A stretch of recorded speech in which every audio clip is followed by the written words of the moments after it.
Hello, folks. We're back again in my messy bedroom to discuss the secrets of the universe.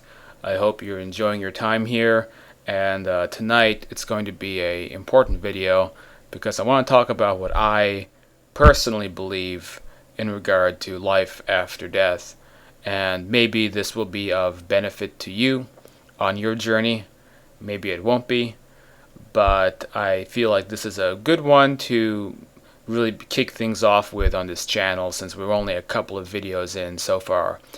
Before we begin, I wanted to say, please, if you just found me on YouTube, if you like these topics, if you like what I have to say, then please hit subscribe, because this channel is in its infancy and it's very difficult to get a channel these days lifted out of obscurity on YouTube. However, my group on Facebook, Afterlife Topics, is a lot bigger than this channel is, and I also have a decent readership. You can go to afterlifetopics.com and find out more about my books and what I write about. So, that being said, let's jump into it. So, most people believe in maybe one of three things: that death is oblivion. This is the materialist point of view, and they believe that the physical brain is all there is. They've never had maybe a supernatural or spiritual experience in their lives, and only what they can physically see exists. And, obviously I don't subscribe to that, but still many people in our society do. The next group basically believes in the religious concept. So if they're a Muslim, they go to the Islamic style of heaven or hell, or a Christian, the Christian style of heaven or hell.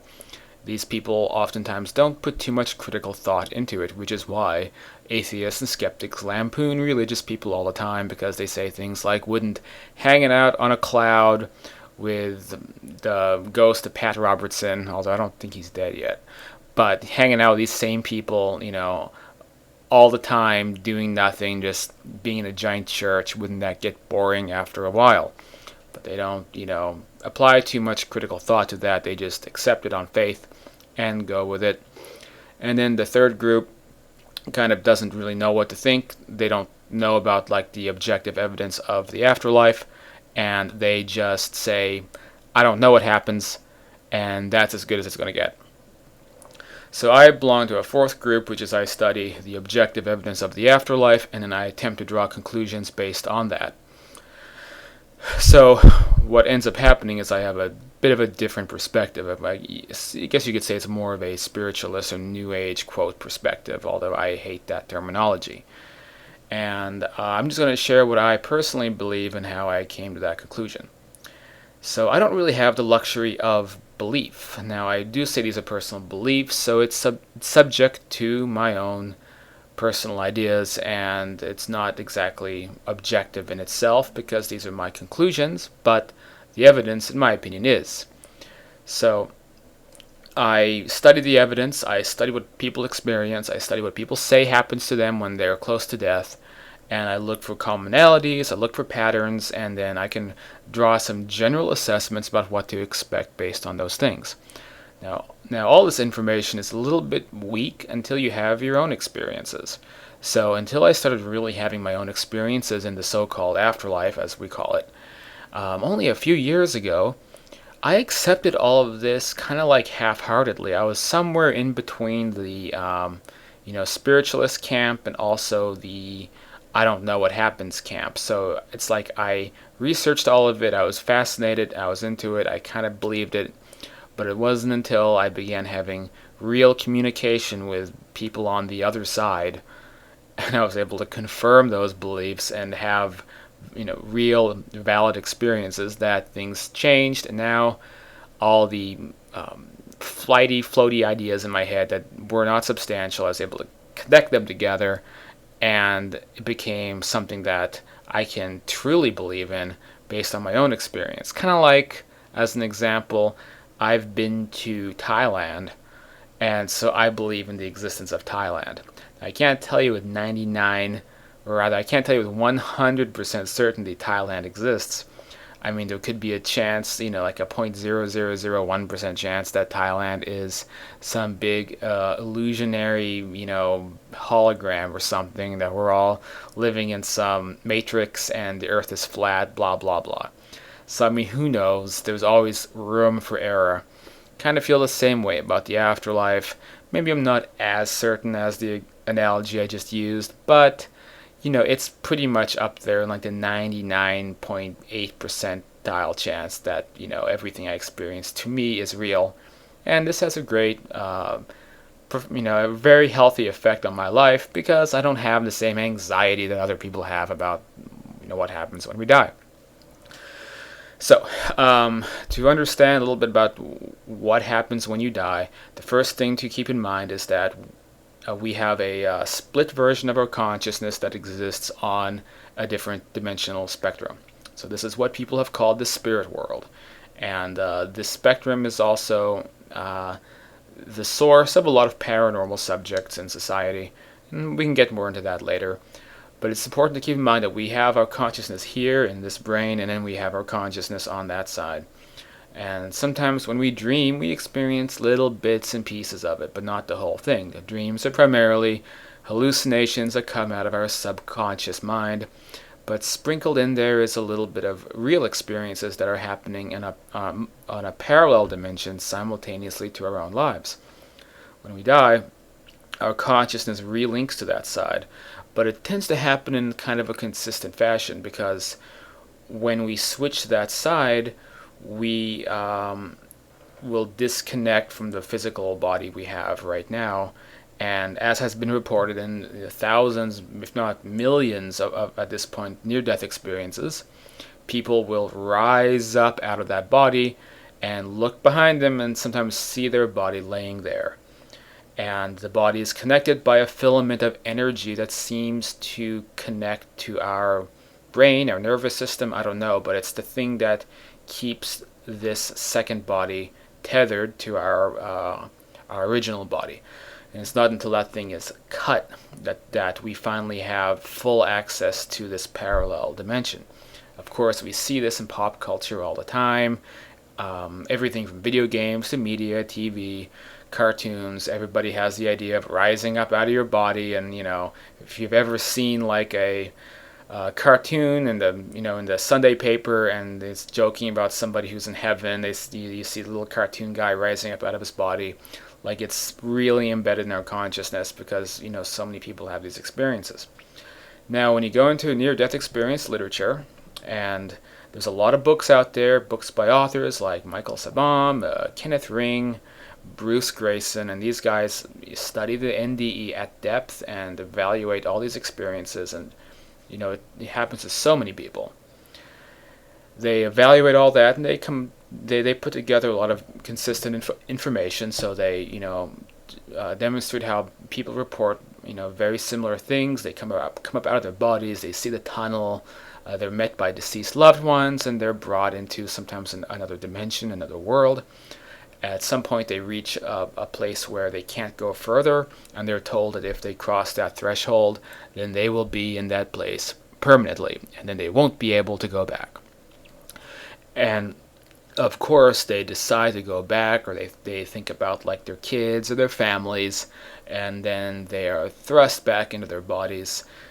And that's usually it. However, sometimes NDEs are a lot more profound. You have what I sometimes call like celestial or cosmic NDEs, where they go off into places that are beyond our description, beyond our imagination. And this relates to the concept of different levels, different gradients of the multi-dimensional universe that we live in. Not everybody goes to the same spot. And the reason that some NDEs are widely different is because the universe, the cosmos, is unbelievably vast. It's infinite. And while there are some similar places that people report, it's pretty much a unique experience for everybody. So with NDEs, by studying some of these great books out there, you can learn a lot about what people say happens to them when they're close to death. Or rather, when they've experienced death, when they have cardiac arrest, or in the case of people like Pam Reynolds, when they have all the blood drain out of their brains, and they have no ability to have any possible type of awareness, but they still have these experiences anyway. So I started off my journey on NDEs, but the thing is that NDEs also, you kind of reach a plateau. And the reason for that plateau is the people who have NDEs, even if they claim they have all the answers, and some of these authors, they do make that claim, the reality is that they don't have the answers because they couldn't cross that threshold. In some way, they were still a little bit connected back to their bodies. They didn't, get to experience, what the afterlife really is like. And it's created this perception in pop culture that the afterlife is maybe this kind of dreamlike place, very subjective, and it's not something that's real or tangible. It's just something that's almost like it's in our imagination. And that's because NDEs tend to have a dreamlike quality about them. We can't wrap our logical minds around the idea of some of these experiences, and it leads to a lot of questions. It's like, what is this place that they go to?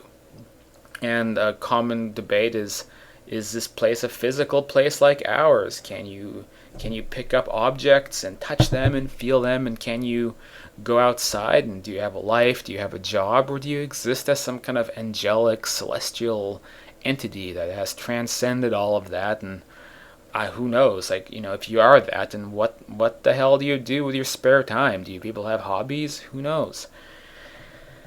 And then we can go into some of the other areas of afterlife info that begins to explain in detail what is actually happening on that side. And that's where the rabbit hole gets very complex, and not everybody goes down that path because there's a lot of things that are really difficult to accept, things that at face value may not even make a lot of sense. But when you keep unraveling that mystery, you find there's a lot of consistent info about what people say and what we hear from what I like to call direct spirit communication. So what people on the other side are directly telling us about what their world is like. And the first way to do this is, of course, through mediumship. Now, there are different types of mediumship, and like you, I think that there's a lot of mediums who are frauds, and people just preying on the vulnerable, people trying to make a buck. But if you can research past those people on the surface, the ones who are usually the ones in the spotlight getting the most attention, you will find a real world underneath that of legitimate mediums. And some of these mediums have books, and these books have information about what the other side tells them about what their world is like, answering those crazy questions about, like, okay, if we exist in this other dimension, what the heck are we doing with our spare time? Are we cherubs and clouds playing harps? Do we have physical bodies? Are we tangible? Do we just exist as thoughts and dreams? Or is it a real place? And what these mediums and communicators from the other side always say consistently is that it's a real place. It's not just some dream or some imagination. The first book I'd recommend is The Teachings of Silver Birch, and this was by a guy named Maurice Barbanel. And Maurice Barbanel was one of the great mediums from yesteryear, and his stuff is really awesome. He was highly verified as a medium in life, worked a lot with the spiritualists in England, and he is still very active from the other side, appearing a lot in seances and trance mediums and physical mediums, stuff that we can get into another time. But The Teachings of Silver Birch, it's a really important philosophical book, and it also touches on a lot of the specific conditions that people have on that side. Next is Anthony Borgia's work, and notably this is a book called Life in the World Unseen. Borgia was an early channeling medium, and sometimes I give channelers crap because there's a lot of people who claim to be channelers, and I think all their channeling is their imaginations. And I have no way to verify that Borgia was the real deal.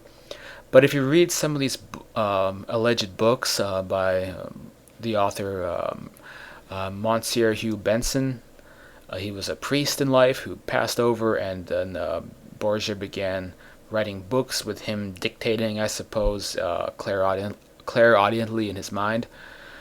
There's vivid accounts about what life is like on that side and what happens when you die, where you go, what happens. And if you compare some of these accounts with some NDEs, you'll also find that it adds up. As an example, in the books by Birch slash Hugh Benson, they talk about this kind of really idealistic realm that has been created by people's collective thoughts, I suppose.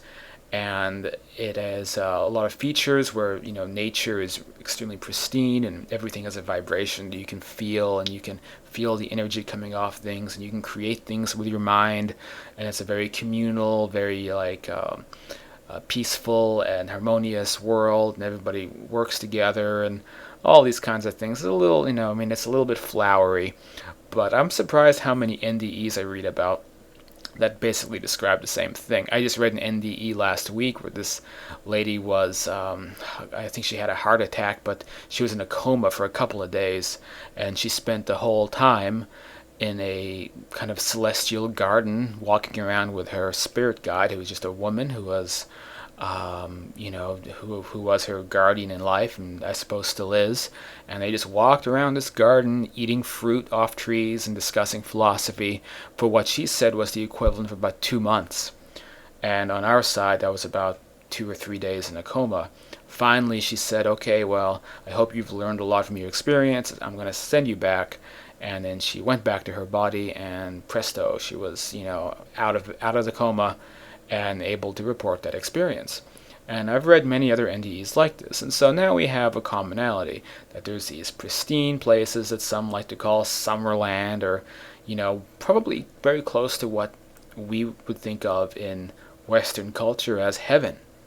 So it's like these very utopian realms that are created, I suppose, in some ways by our thoughts and imaginations. However, I also think that that perception is not entirely accurate either.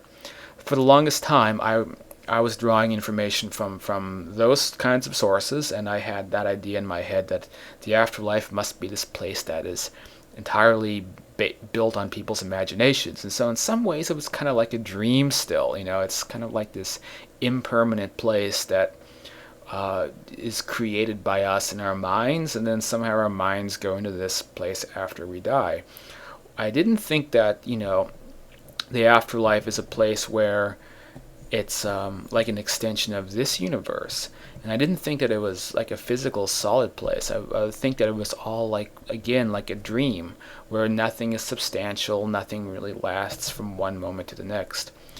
And when you go even deeper into spirit communication, like for instance, the audio tapes of Leslie Flint, the physical medium who was able to create independent voices in the seance room, that were monitored under red light conditions by the Society for Psychic Research and established as authentic.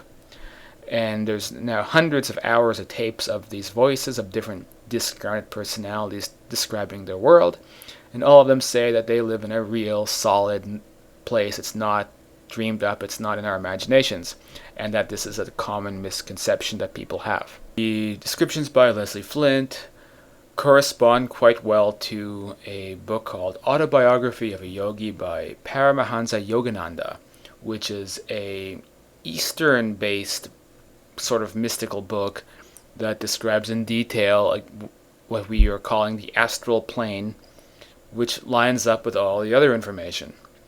And in this book, Yogananda, who is this truly like a pioneering astral traveler, describes these astral worlds as being literal worlds, so that it is still our universe that they exist in, but it's on a different density level than ours. So this is what I've talked about before with dark matter and unseen spectrum of the universe. Basically what he was saying is that there's actual planets, and that's where people live on, so it's not all created inside of our heads, but these are real places out in space on a different dimension that we cannot detect. And the next book also on the same vein of people who have the ability to astrally project, astrally travel, and report what they find is Multidimensional Man by Jürgen Siebe. And this book is a really staggering account of being able to go into this afterlife dimension without having a near-death experience and being able to report what is discovered within. And with all these accounts, there's a lot of misconceptions that get blown out of the water.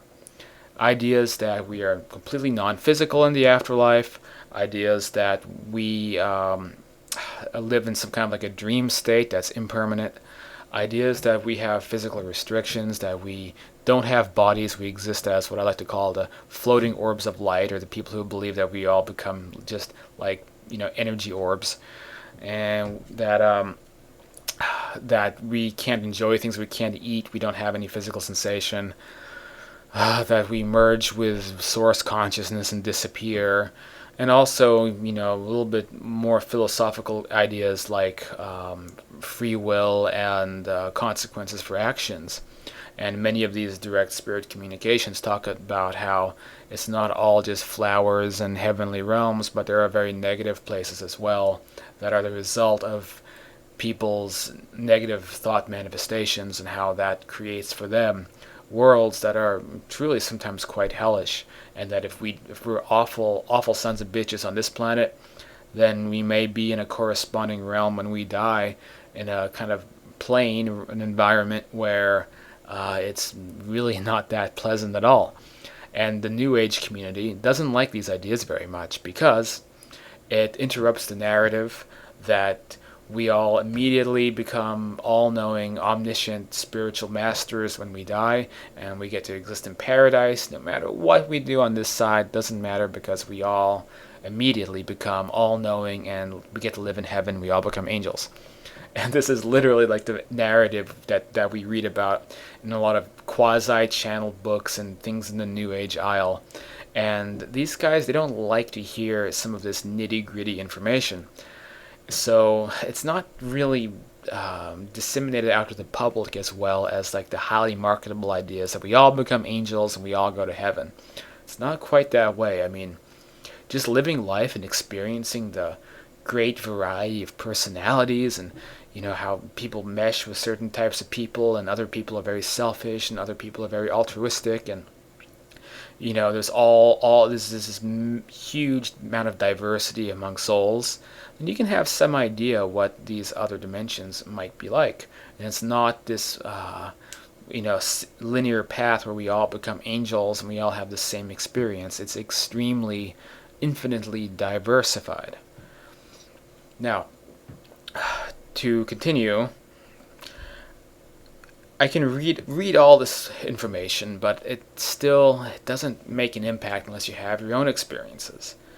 And it wasn't until I began astral traveling, kind of the same way that Jürgen Siebe talks about in his books, and perhaps you could even say Paramahansa Yogananda did as well, and people from the Monroe Institute, and many people. I mean, it's an old skill. I talked to many people who have these experiences. When I began having those experiences for myself, my singular mission, was to verify whether or not what I had read about the afterlife was true or not. And so I began a process of having these experiences very regularly, and finding people on this other realm and literally grabbing them and asking them, hey, tell me about this and that. Is this true? Is that true? And I have used that information to shape a lot of what I talk about. And also, my mom passed away last year, and she became like this really amazing resource because of my personal connection to her after she passed. It's like she became an anchor on the other side. And so if I wanted to have an astral experience, it's like I could just focus on her and go into a kind of meditative sleep state, and then feel myself leave my body, and I would appear someplace where she was, and then we could sit down, talk, discuss things, and I could find out what she was up to, and I could ask her things about her world. And she became this really fun resource of information for me, because my mom's a very fun personality, and she always has a colorful way of describing elements of anything, and she always has. And she basically has confirmed so much of the things that I've read, as well as my own experiences. And so all the anxieties I used to have that, maybe the afterlife is not a real tangible place, and maybe it's just like this big dream that we all enter into, a lot of those anxieties went away. Because, I came to find that when I'm in this astral body, it's a replica of my physical body right now. And this is again what so many of these direct spirit sources talk about. And this really has, some people have a really hard time comprehending this, and all the time people are trying to shoot this idea down because they have some doctrine or some theology that tells them that no, when we die we become angels, we become spirit beings who are completely non-physical, we become balls or light, orbs of light. We can't have physical experience, blah, blah, blah. And all these ideas are usually based on faith, or, somebody read some book in the New Age aisle and they just believe it, or they misinterpret ideas about like quantum theory or the holographic universe, and they, applying their own, ideas to it and creating their own dogmas, and they're not basing it off of fact or experience. So I think I'm ranting again. I knew I was going to rant a lot when I made this video, so just bear with me. So that's the biggest shocker to me, though, because I kind of thought those things too. When I first began going out of my body, I was amazed by how similar. I could, I'd get up out of my body in my bedroom, and once I had the bravery, the courage to do it and get up and stand up and look around, there was no real difference. I could do this and chop my arms together. I'd feel pain in my wrists. I could, this is my favorite thing, is I would grab objects and lick them. I would taste them and it would leave saliva. You might be wondering, where was I? If I get up out of my body, isn't it like Patrick Swayze in Ghost? Shouldn't my hand just be going through things? Well, it turns out that once you're out of your body, you've switched densities, and you're now in a parallel version of wherever you just were. So, like, if you see this messy bedroom around you, if I'm out of body on that, going out of my body on this bed right here, I'll find that things in the room are different. All that clutter behind me on that bookcase, and all the clutter on that dresser, it all disappears, and like it's a little bit cleaner. It's less lived in. There's actually some candles that are on some of the shelves. There's like a lamp or something on the dresser. So the furniture is different, and there's no table, there's no computer, but there is a laptop there. And this is how it looks every single time I project and I'm in that room. And what I've gathered, and it's taken me a while to figure this out, is that I'm leading a parallel life on that side. And I don't have memory of it because once I'm back in this body, my brain shuts those memories off. But when I switch to that density, I've connected my memories together. So it's like all of a sudden, my memories of my life on Earth with this brain is connected to whatever brain I use on that side. And I am in that body, but I have these memories, and I can look around at what is essentially a parallel life that I'm leading that I don't know about. So from that point, I very often will transport to a different location, places that I'm almost like my soul is tethered to. I may find myself in a replica of the old family home, or I may walk out of this bedroom into my neighborhood, which is Culver City, California, but on that side, it's a parallel version of that. And it has houses, and it has cars, and it has shops, and it's populated by people from this world who have died and are living in this afterlife, and also some people who are born on that side, who lived and have grown up on that side, and to them, this density, this dimension that we're in right now, is like a rumor or a whisper. Like, to them, it's a metaphysical subject that is almost as weird as what we're talking about now. I've talked to people on the other side who have only heard about life on the so-called Earth plane as a rumor, It's like, yeah, my buddy had an experience where he said he came from this like thicker, nastier version of our world, and that this is where that he developed his character and attitudes, and then he grew old and his body decayed. Like how weird is that? And then they, crossed over and entered into this dimension, and it was facilitated by like their spirit guides and higher planes. Like I've had people literally say things like this to me when I'm out in the astral realm talking to people. And so I came to the conclusion when all this is done, what I believe about the afterlife is that, well, yeah, there are these high celestial realms that some people talk about like in NDEs. The closest place we go to when we cross over is a level of density one level higher than this one, where there is still civilization. There's an astral Los Angeles, astral Arizona, astral Tokyo, and an astral Moscow. It's literally this planet on this higher wavelength. And the people who live there is a combination of people from this world and people from that world. And, it's not the same as this place, not completely the same. We don't age. We don't have to eat unless we have to. My mom told me that. My mom basically said that, our bodies are invulnerable to a sense, to a degree. Like we can get injured, like we could get in a fist fight. But unlike here, like our mental abilities have control over the physical, so that if you, get your arm lopped off, like you can focus, or you can have somebody else as a healer just like regenerate it, and you'll get your arm back. But you can still eat if you want to eat, and it's almost more like a hobby. Everybody communicates telepathically, and that's something I've done a lot. I've talked to people who are 2 blocks away, been like, "Hey, how's it going?" They've contacted me. It's like, it's weird, but it's kind of like it's kind of using a natural like messaging service, like the internet, right? Because you can talk to anybody anywhere at any time, just using your thoughts by just like knocking on their on their mental door, and then if they let you in, then you can have a verbal communication, or you can communicate even just by feelings. There's the ability to create things with your mind, and this isn't like something where if you have a stray thought, like if you think of a cat and the cat jumps out and claws your face.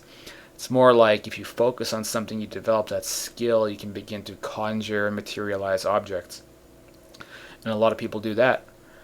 And I've gone into some level of detail about some of this, like in my book, but I would suggest the book Multidimensional Man by, again, Jürgen Ziebe. It's Ziewe.